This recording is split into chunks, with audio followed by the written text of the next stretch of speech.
Boa noite, meu nome é Guilherme.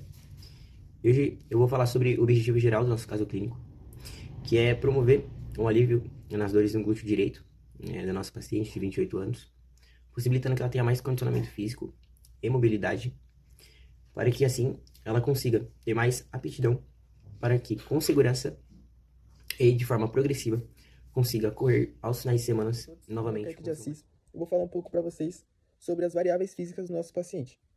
Ela é uma mulher, tem 28 anos, pesa 69 quilos, tem 1,58 de altura, o PA dela é de 135 por 90, a FC rep dela é de 95 BPM, a queixa são dores na região do glúteo e o objetivo dela é correr com o marido nos finais de semana. Boa noite, eu vou falar um pouco sobre a influência da atividade física no metabolismo. A atividade física ela eleva o nosso corpo acima do nível de repouso, assim resultando no uso de glicose presente no sangue e dos estoques de glicogênio como fonte de energia. Dependendo da intensidade da atividade física, ela pode resultar também no catabolismo de gordura, também como fonte de energia. Sabendo disso, conseguimos concluir que há um aumento no gasto energético, uma aceleração no metabolismo momentaneamente, por conta de que o organismo precisa produzir mais energia, aumentando a velocidade das reações metabólicas, e um estímulo na queima de gordura e no uso de glicose, dependendo da intensidade da atividade. Oi, eu irei falar sobre o caso clínico da arquiteta de 28 anos, o peso dela é de 69 quilos e a altura dela é de 1,58. Ela reclama de fortes dores na região do glúteo do lado direito. Ela acabou de voltar para a corrida e ela corre por lazer. O IMC é uma classificação sobre peso que exerce uma carga adicional significativa nas articulações do quadril. Na corrida, esse peso é multiplicado, podendo ser o agente causador ou o agravante na dor na região do glúteo. O que ela tem que fazer é correr menos e ter mais descanso, porque na maioria das vezes ela pode estar correndo e pode estar dando um sobrepeso sobre as articulações Boa noite, dela na eu me chamo região. Oswaldo e eu vou apresentar propostas de atividades físicas para arquiteto do caso clínico A. Bom, aqui a gente quer focar na questão metabólica sem sobrecarregar a região do glúteo que já está sentindo dor. Então o ideal seriam atividades físicas leves, de movimento constante e de baixo impacto. E como a gente está falando de atividades físicas, o ideal seria aumentar o gasto calórico e preparar o corpo de forma orgânica no dia a dia. Então eu vou apresentar 3 tipos de atividades físicas que ela pode incluir no dia a dia dela e melhorar então a queixa que ela está apresentando. O primeiro seria caminhadas em terrenos irregulares. Então ela vai fazer visita em obras, ela vai na padaria, vai fazer alguma coisa do dia a dia. Ela caminhar e andando e preferencialmente, se possível, em terrenos irregulares, já que isso ajuda a fortalecer o glúteo. Outra coisa que ela podia fazer no dia a dia seria trocar os elevadores por escada, já que o movimento de subir escadas ajuda a ativar a cadeira superior, fortalecendo então o glúteo. Outra coisa que ela poderia fazer seriam atividades domésticas mais rigorosas, então lavar o carro, lavar a calçada, reorganizar alguma parte da casa dela, para que assim ela possa ter um gasto calórico alto, com baixo impacto.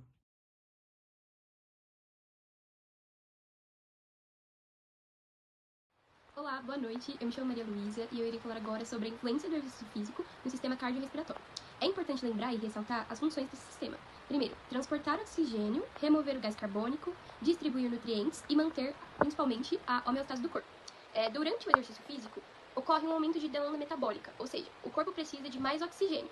Por isso, há uma integração maior entre o coração, os vasos sanguíneos e os pulmões. O organismo responde de 2 formas. A primeira, de forma aguda, que acontece durante o exercício, e a segunda, de forma crônica, que são adaptações com o treino regular. No sistema cardiovascular, aumentam a frequência cardíaca, o volume sistólico e o débito cardíaco. Também ocorre uma redistribuição do fluxo sanguíneo, priorizando o músculo, coração e pele. Já no sistema respiratório, aumentam a ventilação pulmonar, a frequência respiratória e o volume corrente. Se o oxigênio não for suficiente, o corpo entra em metabolismo anaeróbico, produzindo ácido lático e gerando sobrecarga respiratória.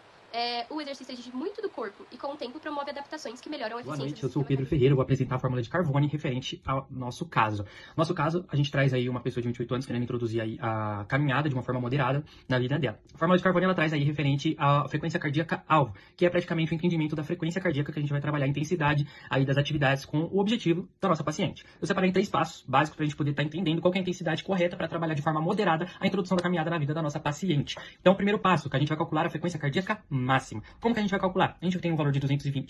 E o objetivo sempre, que é a frequência cardíaca máxima, a gente utiliza a idade como referência. Então a gente vai pegar o valor de 220, vai subtrair por 28, e a gente tem aí a informação que a frequência cardíaca máxima da nossa paciente é de 192 BPM, batimento por minuto.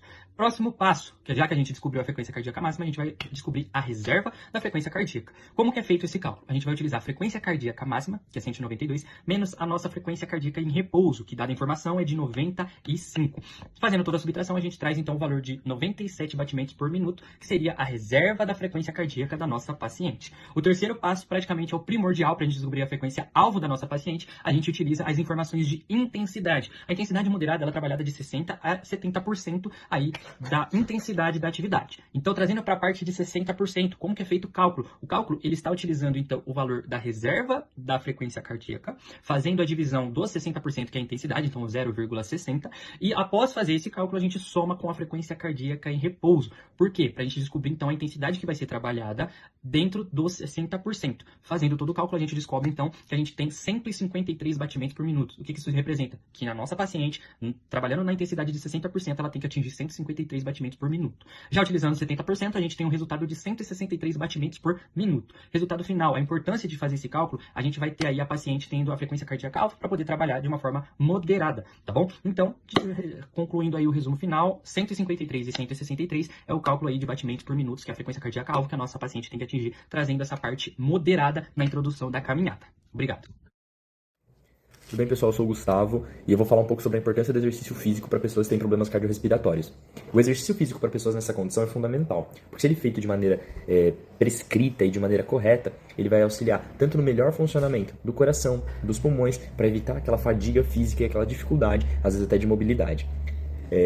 Para essa atividade, eu escolhi a caminhada, porque é um exercício simples, um exercício seguro para pessoas que não estão muito acostumadas a fazer alguma atividade física. Ela deve ser moderada, sempre respeitando o desenvolvimento e a estrutura, né, o limite do aluno. Com o tempo, você pode acabar aumentando um pouco a intensidade disso. Como eu falei, o exercício foi a caminhada, feita de 3 a 5 vezes na semana, de 20 a 30 minutos, de uma forma que vai ter um estímulo bom e não vai causar muita exaustão na pessoa a princípio. Pensando, né, em uma limitação cardiorrespiratória leve. Tá? Então o foco é melhorar a resistência aos poucos, sem sobrecarregar o organismo. A estrutura da atividade seria em 3 fases, né? A estrutura de aquecimento, a estrutura moderada e a do desaquecimento, onde vai ter esse processo para que a pessoa faça o exercício físico sem causar essa exaustão.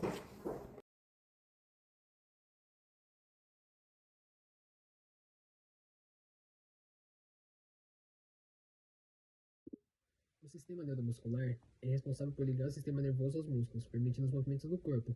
Isso acontece quando o cérebro envia sinais elétricos que fazem os músculos se contraírem. O treino físico melhora esse sistema de 2 formas principais: as adaptações neurais e adaptações musculares.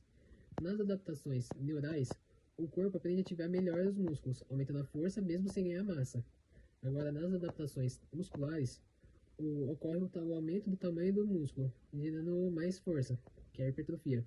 Além disso, melhora na coordenação motora, aumenta na resistência muscular e na prevenção de... Sou o João Paulo, vou falar um pouco sobre o teste de agachamento unipodal, que é conhecido por muitos como o Single Leg Squat Test.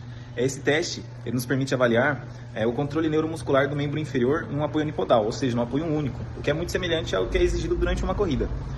Além disso, esse teste ele também nos permite observar algumas alterações biomecânicas, como o valgo do joelho, que ele é caracterizado pelo deslocamento do joelho para dentro durante a execução do movimento, e a queda da pelve. Esses 2 são fatores que estão relacionados ao risco de lesões. Então, dessa forma, a gente consegue avaliar o paciente e prescrever um treinamento seguro e eficaz para ele. Meu nome é Gilson, meu RGM é 44026843. Nosso treinamento ficou dividido em 3 fases, sendo a primeira fase com o principal objetivo de controle de dor, onde a gente utiliza exercícios isométricos, como ponte de glúteo, prancha e diversos tipos de alongamento para ativar a musculatura sem ser de uma forma muito agressiva. A segunda fase do nosso treinamento tem como objetivo fortalecer a musculatura do glúteo e do core, com exercícios como agachamento, stiff e também a abdução de quadril, onde a gente faz uma progressão de carga sempre gradual para não ter risco de uma nova lesão. A terceira parte do nosso treinamento, a gente já pode retomar a corrida, começando com uma caminhada leve, depois uma corrida leve com trote e depois uma corrida constante.